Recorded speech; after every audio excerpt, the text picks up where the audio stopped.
Good morning or good afternoon, good evening, whenever you're watching this. It's morning, Sunday morning for me, and I am well behind on getting this video edited because I wanted to get it done on Friday and things just got ahead of me. Jessica, what are you doing?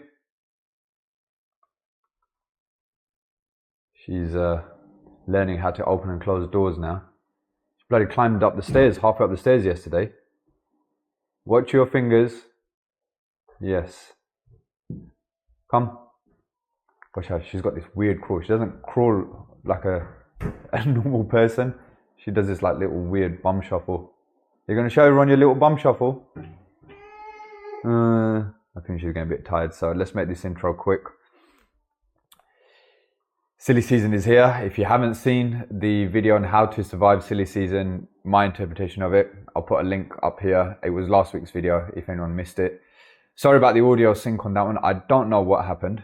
I hope the same thing doesn't happen on this intro as well, because I watched through it back and yeah, the audio was out of sync. 1 second. Okay. Right. This week's video is one from the end of summer, one of the last hottest days that we had, because now obviously it's still actually pretty mild for October even. No, not the microphone. She loves grabbing everything. What was I going to say? Right, the light that I'm using in this video is the Unilite SLR 1450. Like I said, if you want any money off, use my code UNCLE and you'll get 25% off your complete order from Unilite. The link to Unilite's website is in the description. And also, all right, let me grab this microphone away from you. And also, as we are deep into silly season now, deep-ish, getting deeper, time is of the essence. So job management and time management is paramount. Get yourself onto Powered now. You get a 14-day free trial using my link in the description as well. And it will just save you time on paperwork, because we're going to be getting home late. We don't want to be coming home and then doing paperwork afterwards. So get yourself a good job management software app. Try Powered now. Like I said, you get 14 days free. And if you like it, happy days. If not, you haven't lost anything. Let's go on with this video. I've got to make her milk and I think put it down for a nap now. So don't forget to like and subscribe, and I will see you all soon. Thank you for watching. Bye-bye. You guys must, hello? Can't find the words. You guys must think I'm absolutely crazy. It's 30 degrees today, and yes, I'm back up in the loft. Sorry, I don't know where the light is shining behind me, so I don't know if it's glaring out or not. It's not too hot up in this loft. It's hot, but luckily it's not too hot. Anyway, you're not here to listen to me moan about how hot it is in the loft. You want to know what I'm up to. We've got 3 zones here. We have a wiring center here. I have a couple of hives here. That's what's going down. There's a twin channel programmer here at the moment. Yeah, there's a twin channel programmer downstairs. 2 mechanical thermostats. We're going to be replacing it with 1 multi-channel hive. So that's going to do the heating and hot water for one of the zones, one of the heating zones and the hot water zone. And then we've just got a normal hive that's going to do the other heating zone. So you want to make sure that the first one, I've left the box downstairs. So if you're going to do this, you want to get 1, which is the full package. So it comes with the thermostat, the receiver and the hub. So that gives the customer the internet control and the app access. And then if you need to add another zone, you need to just get the thermostat with the receiver without the hub. So it says hive hub not included, because you don't need another hub. Now what I've been told and what I've done in the past is I've straight away plug in the hub to the internet and the power, let that do its thing, because it usually takes ages for that to register. So I've already unpacked, that's why I've unboxed that, and that's plugged in downstairs into an Ethernet port and getting set up. Now I don't know where the fuse spur is. I thought it might be up here by the wiring center, but I don't think it is. We've got a couple of, no, that's for the immersion, that disappeared. Okay, so there's no fuse spur up here. So what I'll do instead, I'll go and find the fuse spur, knock the power off, and then we can start wiring. Right, power's off. They've basically got, I'll show you after his answers, they've got a little hub of electrical points, like loads of fuse spares, and one of them is the boiler fuse spur. So I've knocked that off, but obviously I will be checking in here before I start disconnecting any cables. Oh, it's very tight in here. Oh, okay, let's bring that over. I was going to try and do the first person view stuff, but I can't even sit up in here, so you guys wouldn't have been able to see. All you probably would have just been looking down there, because I'm literally just bent over like this in here. So there's no point in the first person view stuff. I am going to try and set this camera up maybe here or there or behind me somewhere and do this as a time lapse. I think that's probably going to be the easiest way. And I'm probably going to have to keep leaning back and forth to stop my back from going, ugh. Yeah. And we've got a nice poo-poo pipe here. I'm just chatting. Breeze. Can't swear on YouTube, so I'll say breeze. Let's get to work. Now, I don't know if this is a good thing or bad thing in terms of what kind of wiring center it is. It's just loads of chop blocks in here. So I'm not sure if that's going to work in my favor or work against me. But let's try and figure out what's what. Obviously, I'm going to use the zone valve cables to identify what's what, but then we've got obviously cables. Oh, it looks like things have got some labels on them. Okay, let me figure out what's what, and then we'll come back to this.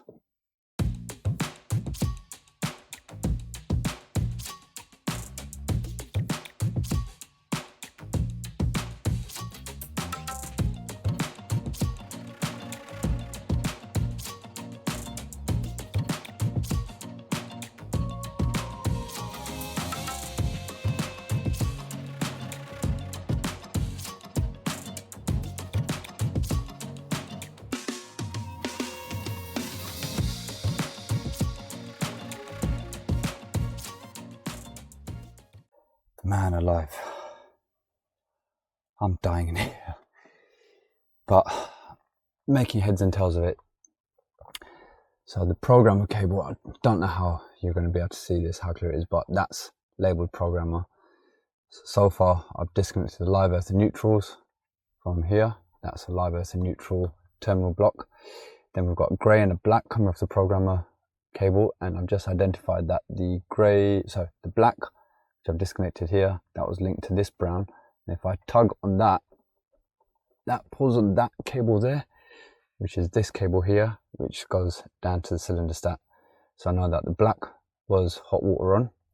So that means with the new hive, my hot water on will go with this brown here. Now on this system, although there's two heating zone valves, they're both on the same programmer. So what you need to look for then is there's going to be, from the heating on, there should be two commons coming off of it, one for each thermostat. So by process elimination, the grey wire, which is coming off of the programmer cable, that's going into there, and we've got two browns. So I'm making an assumption, but I calculated the assumption, and this comes from experience. So if you're not sure, do your continuity checks, double check, but I'm pretty confident that that is what it is. Well, it's got to be, because the black, which I disconnected, was hot water on, and the only other one is grey. It's on the S plan, it's not on the Y plan, so that's going to be our heating on. So I'm going to disconnect that from there, and then with the hive, now this is going to be something different because you're not going to be controlling the thermostat. That heating on is going to go straight to the zone valves. So as soon as there's a demand and the heating comes on from the receiver, that's going to link straight to the brown on each corresponding zone valve, which will get to motor over, and then that will send power down the orange to the boiler for it to come on as a switch live. Capiche? It's very tight in here, so I'm just going to carry on.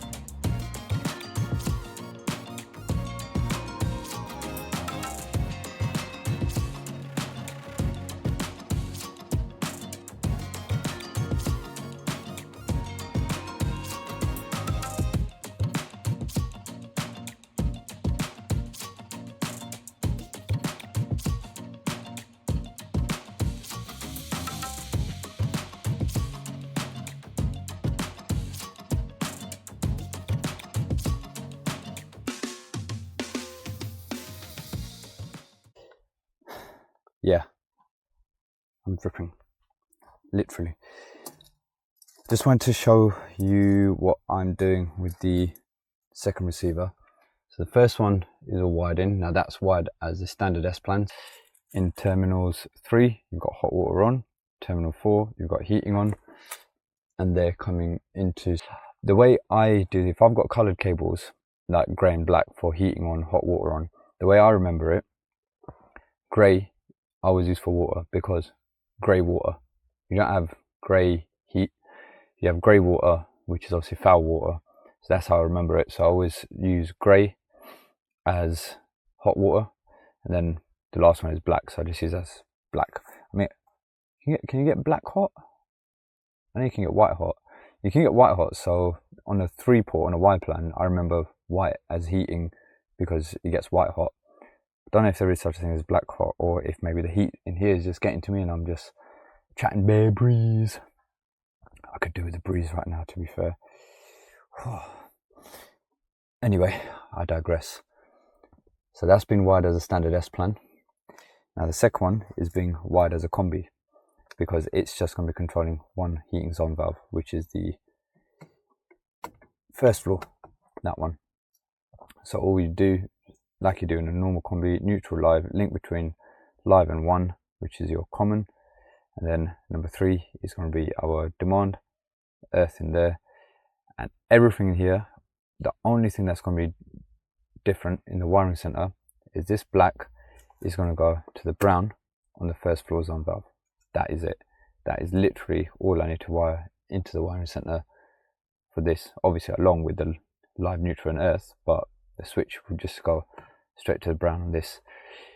Normally I would have got this done in no time, but it's just the awkwardness. I keep having to kneel up, sit down, kneel up, sit down, and because I can't, it's so hot and cramped in here, my body and my back is just all, yeah, getting twisted and cramped, so I'm having to continuously shuffle.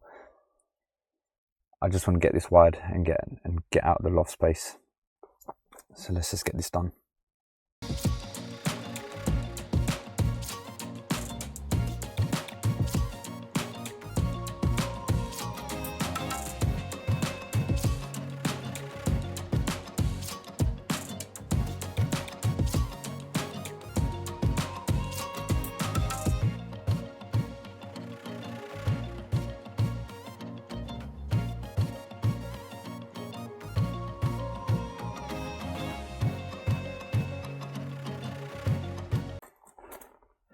Okay, that's done. I'm done. Still got to test it. Let's go downstairs and test it. Alright, so that's where I was working, and I'll show you with a few spurs. This is probably the last video because my battery's running low, and all I've got to do now is put the power on.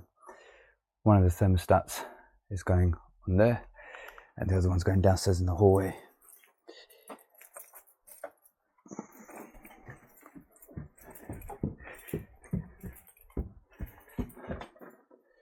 The other one's just going there.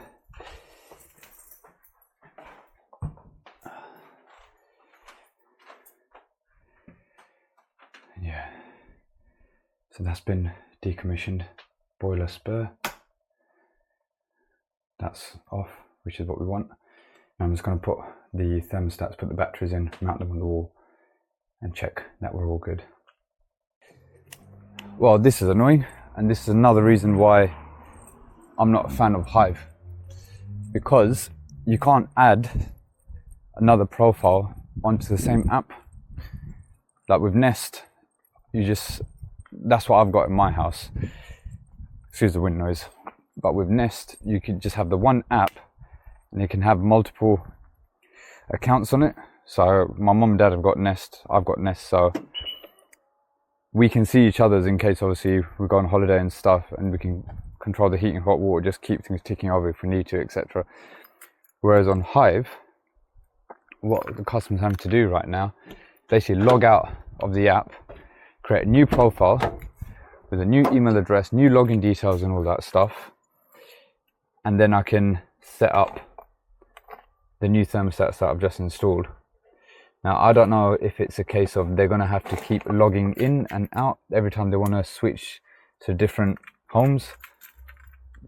I think it is going to be like that, because otherwise it would have given the option of adding a new account to the same app. I just don't understand. I mean, technology's advanced so far, but some apps just make it long. And I tried to add the devices onto the same account, but you can't, because obviously the hub is not here.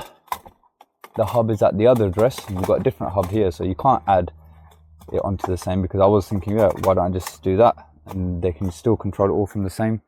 But no, Hive want to make it very difficult and confusing unnecessarily. So I've just wasted a load of time trying to figure out why I can't just add another account onto the same profile. The customer's doing that. I'm just putting some stuff back in the van, gonna have some food, and then hopefully get it all set up. Oh, and the customer can't remember the login details for the original account.